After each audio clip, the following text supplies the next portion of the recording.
One of the most frequent questions asked is, how do I ensure my children are following instructions, ensure they're cooperative, and how do I enhance their self-esteem? So my first top tip is all about praise. Try not to evaluatively praise your children. And that sounds like the good boy, good girl, well done, great job, you're a superstar. It's fine, but it's not going to hit the mark. And my top tip to you is to make your praise really descriptive. Describe what they're doing, tell them what you see, describe their efforts, their attitude, the progress, any improvements they make, but don't just look for the end result. So the idea is, when your kids come in from school, let's say you want them to hang their coat up, put their shoes away, and put their book bag in the right place. The coat may get hung up, but the shoes may get thrown across. What do we notice? We notice the shoes, and we don't notice the good thing they've done. So what we would advise you to say is, good for you. You've already done one of the 3 things you need to do when you come in from school. I wonder which one you're going to do next. So my top tip is look for the good points and spend less time focusing on what they haven't done. Top tip number 2, try and have rules in your house. Now, I know many of you will have rules, but rules are going to be a representation of your values. And wherever you've got a hotspot area in your house, it probably means there's a rule missing. Take a seatbelt, for instance. You are very consistent, you are very clear, and probably you get your child to put their seatbelt on every time, clunk, click, every trip. The reason you're consistent is you get the value.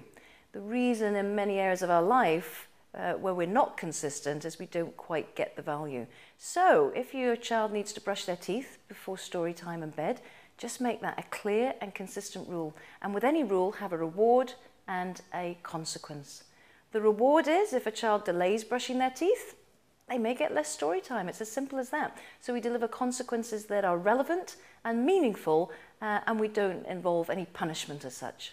Top tip number 3, sometimes it's really hard to get our kids to follow instructions, and we've got a 3-stage approach to maximizing cooperation. One of our clients called this the 3 steps to heaven. Step number 1 is stop and engage with your child. It is incredibly difficult to stop what you're doing, and very often we bark an instruction and then we're surprised when 5 minutes later our child's still watching television or playing on the computer game and hasn't come to the dinner table. So step number 1, stop what you're doing and engage with your child. Step number 2, give them an instruction and give it very simply, very clearly, and get them to repeat it back. And it's amazing, when a child repeats back the instruction, there is more intention in following through the task.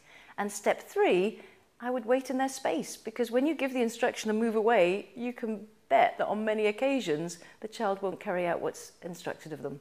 So 3 simple steps to ensuring your child's going to be cooperative.